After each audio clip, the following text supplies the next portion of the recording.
প্রিয় দর্শক শ্রোতা, আপনাদের সবাইকে স্বাগত জানিয়ে শুরু করছি দেশ টেলিভিশনের ব্যবসা বাণিজ্য বিষয়ক নিয়মিত আলোচনা অনুষ্ঠান বিজনেস টাইমস।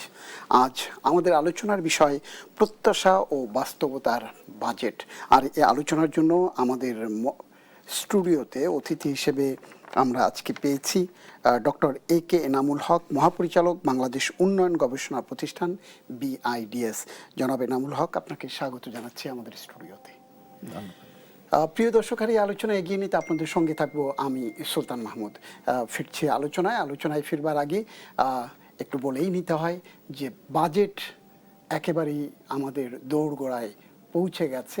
নতুন অর্থ বছরের যে বাজেট উপস্থাপন করা হবে, এখনো পর্যন্ত যে সময় নির্ধারিত রয়েছে সে অনুযায়ী 11ই জুন বাজেট উপস্থাপন করবেন জাতীয় সংসদে নতুন অর্থমন্ত্রী আমির খসরু মাহমুদ চৌধুরী। আর এই সরকারের এই বাজেটটি নতুন বাজেট, নতুন সরকারের নতুন বাজেট, নতুন অর্থমন্ত্রীর নতুন বাজেট।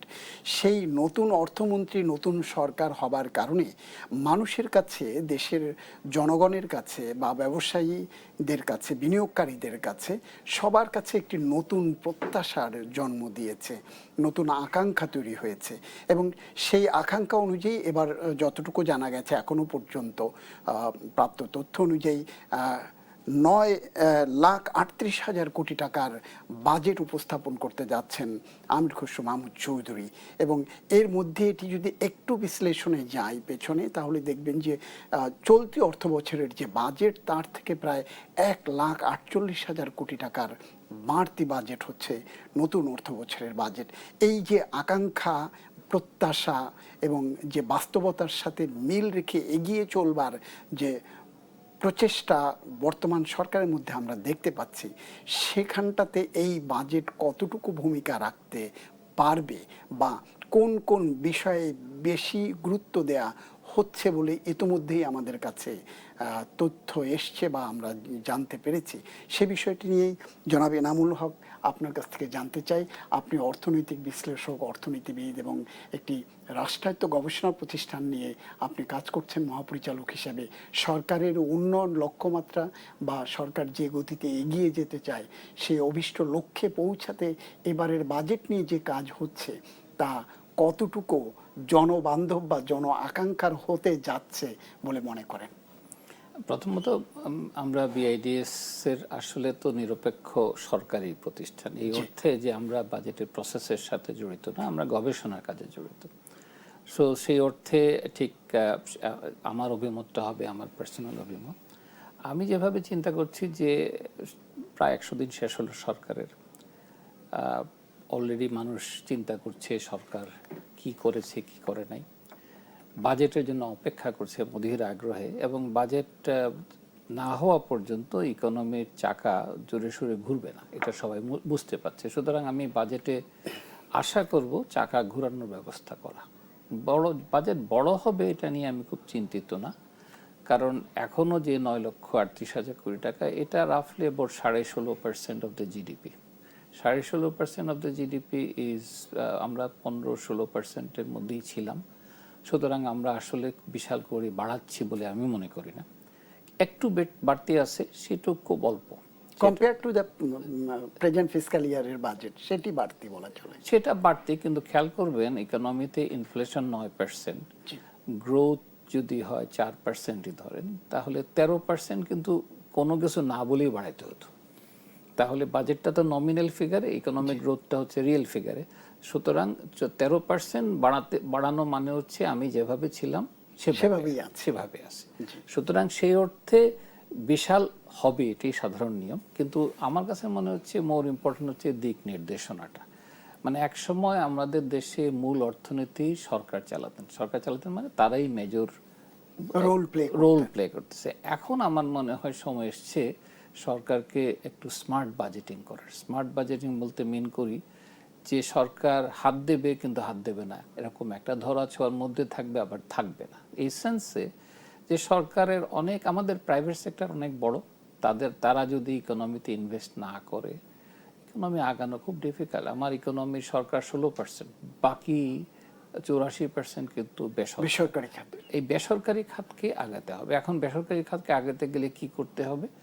আমি যে প্রণোদনা বলছি তা না, এটা হচ্ছে তাকে আস্থায় আনা। আস্থা বলতে কি মিন হচ্ছে যে যে আমার পলিটিক্যাল আস্থাও না, আস্থা হচ্ছে এভাবে চিন্তা করা যে আমি যে সরকারে আছি, যে নিয়মগুলো তৈরি করছি, এটা আমি অক্ষরে অক্ষরে পালন করব, আমি নিয়মের বাইরে যাব না, আমি আইনের মধ্যে থাকব, এবং আমি দুর্নীতি বা নেপোটিজমের আশ্রয় নেব না। এই ধরনের আস্থা যতক্ষণ তৈরি না হবে ততক্ষণ ইকোনমির চাকা জোরে ঘুরবে না। ঘুরবে, ঘুরতে তো হবেই, কিন্তু জোরে ঘোরার যে চিন্তাটা আসছে সেটা আসবে না। বাজেটের দ্বিতীয় যে চিন্তাটা হচ্ছে সেটা হচ্ছে মানুষের আরও কিছু আকাঙ্ক্ষা ছিল। কি আকাঙ্ক্ষা? যে আমাদের চাকরির বাজারটা যেন ঠিক থাকে, এমপ্লয়মেন্ট যেন ঠিক হয়। এখন আপনি যদি কর্মসংস্থান বাড়াতে চান, এখন সরকার যদি মনে করে আমি আমার যত খালি পোস্ট আছে সব জায়গায় লোক নিয়ে নেব, আনসার হচ্ছে এটা বোকামি হবে। এই কারণে বহু পোস্ট খালি আছে, এগুলো এই যুগে অচল। আমরা মনে আছে কিনা বহু আগে এনাম কমিশন বলে একটা কমিশন ছিল, সেই কমিশনের পরে আমরা বিভিন্ন পোস্টের রিলেভেন্স আমাদের সমাজে এখন নাই। এই জন্য অনেক পজিশন খালি, অনেকগুলো পজিশন যেখানে মানুষ নিচ্ছে না, বলে এটা নিয়ে আমি কি করব। কারণ তাদের মনে করেন স্টেনোগ্রাফার, এখন স্টেনোগ্রাফার নাই, কিন্তু পজিশন রয়ে গেছে। তো এরকম প্রচুর পজিশন আছে অফিসে যেগুলো খালি। এখন আমি যদি ওগুলো ভর্তি করে ফেলি, এটা কোনো কাজে লাগবে না, ভর্তি করে কর্মসংস্থান সৃষ্টি আনপ্রোডাক্টিভ। তো আমি এই জন্যই মনে করি যে আমাদের চিন্তা করা উচিত কিভাবে এমপ্লয়মেন্ট গ্রোথকে প্রণোদনা দেওয়া যায়। এই সেন্সে আপনি যদি বলেন যে আমি প্রণোদনাটা দেব টার্গেটেড আউটকাম দেখে, একটা আউটকাম হতে পারে ইনভেস্টমেন্ট নতুন করলে, তাহলে আমি করব, তার মানে ইনভেস্টমেন্টের সাথে একটা প্রণোদনা থাকবে। একটা আউটকাম হতে পারে এমপ্লয়মেন্টের সাথে, কারণ ইনভেস্টমেন্ট দুভাবে হতে পারে, আমি এমপ্লয়মেন্ট বাড়িয়ে ইনভেস্ট করতে পারি, এমপ্লয়মেন্ট কমিয়ে ইনভেস্ট করতে পারি, আমি মেশিন দিয়ে কাজটা করি। আমি কি চাই? আমার দেশে কর্মসংস্থান চাই, সুতরাং আমি বলবো তুমি যদি এমপ্লয়মেন্ট বাড়াও আমি তোমাকে প্রণোদনা দেবো। তার মানে আমার ইকোনমিক টার্গেটের সাথে এই চিন্তাটা আসা উচিত। আরেকটা যেটা আমাদের দেশে কখনো হয় না, যেটা নিয়ে আমি বহুদিন যাবৎ বলে আসছি, সেটা হচ্ছে এই জুনের 11 তারিখে বাজেট দেবেন, আর আপনারা বা আমরা পত্রপত্রিকায় দেখবো এই পণ্যের দাম বাড়লো, এই পণ্যের দাম কমলো। এখন জুনের 11 তারিখে যদি প্রণোদনা দেওয়া হয়, একটা ট্যাক্স মনে করেন কমানো হলে তো কিছু করার নেই।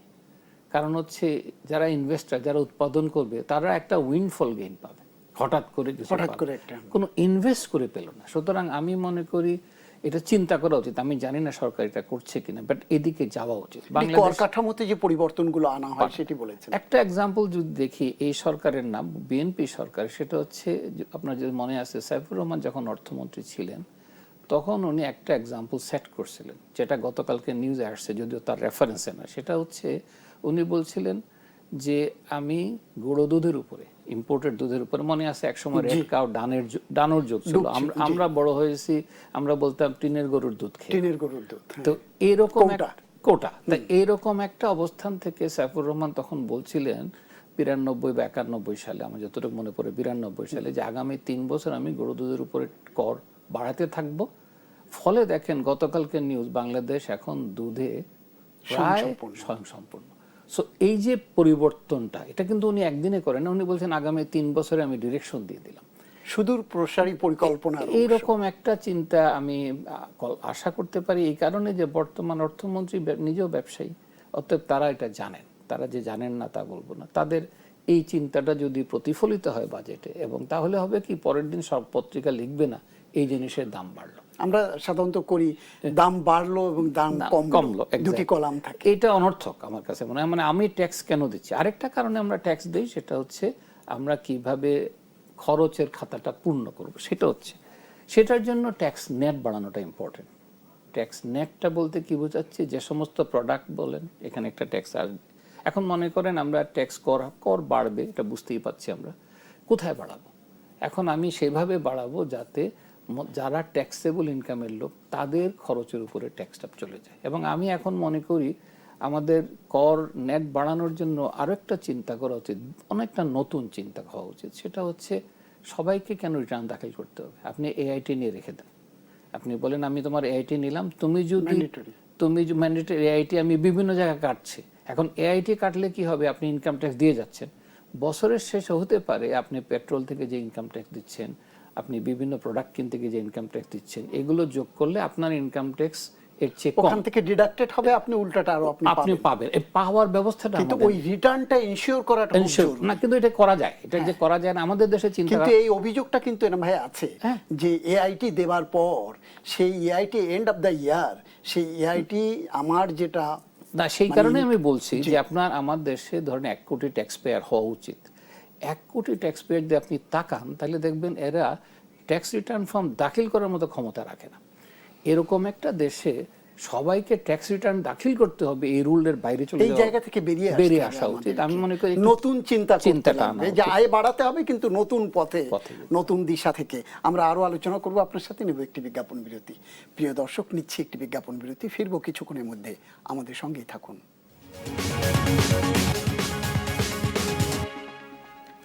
বিজ্ঞাপন বিরতির পর ফিরছি আবার আমাদের নির্ধারিত আলোচনায়। আজকের আলোচনার বিষয় প্রত্যাশা ও বাস্তবতার বাজেট। আর এই আলোচনার জন্য আমাদের সঙ্গে অতিথি হিসেবে রয়েছেন বাংলাদেশ উন্নয়ন গবেষণা প্রতিষ্ঠান BIDS এর মহাপরিচালক ডক্টর AKM এনামুল হক।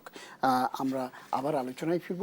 আপনি যে আলোচনাগুলো করছিলেন, আমরা যে এখন এই যে আপনি বাজেটের কথা বলছিলেন, যে উন্নয়ন বা আমাদের যে রাজস্ব আহরণের যে পদ্ধতি আমরা এখন দেখছি, যে রাজস্ব নেট বাড়ানোর কথা বলছিলেন, কিন্তু 1 কোটি রাজস্ব দাতা বা ইনকাম ট্যাক্স দাতা আমরা এখন 18 কোটি মানুষের দেশ, এর মধ্যে কত % ট্যাক্স দিচ্ছে এবং এই দিচ্ছে এবং দিচ্ছে না, বা যারা দিচ্ছে তাদের মধ্যে আমরা একটা দেখি যে ভয়ের সংস্কৃতি তৈরি হয়েছে। এখান থেকে উত্তরণ কি কতটা সম্ভব, বা এই ভয়কে সঙ্গে রেখে আপনি রাজস্ব আদায়ের যে বড় লক্ষ্যমাত্রা অর্জন, সেটি কতটা বাস্তবভিত্তিক? এইখানে একটু আমার মনে হয় আমাদের পুরনো ধাঁচের চিন্তার পরিবর্তন দরকার। আমি 2-1টা এক্সাম্পল দিচ্ছি। একটা এক্সাম্পল হচ্ছে যে আমরা যখন ট্যাক্স জিডিপি রেশিও বলি, অনেকেই বলেন, দেখবেন এটা আসলে ট্যাক্সেবল পপুলেশনের সংখ্যা বলি না। আসলে ট্যাক্স জিডিপি রেশিও নিয়ে কথা বললে আপনি কিন্তু যারা ট্যাক্স পে করে তাদের উপরে চাপ বাড়াবেন। সুতরাং বর্ণনা আসা উচিত যে কতজন ট্যাক্স পে করে। 23-24 লাখের বেশি লোক ট্যাক্স পে করে না। এখন 4 কোটি ফ্যামিলি বাংলাদেশের যদি হিসাব করে, আমি যদি একজন করেও ট্যাক্স পেয়ার ধরি, তাহলে 4 কোটির মধ্যে 25% হচ্ছে 1 কোটি।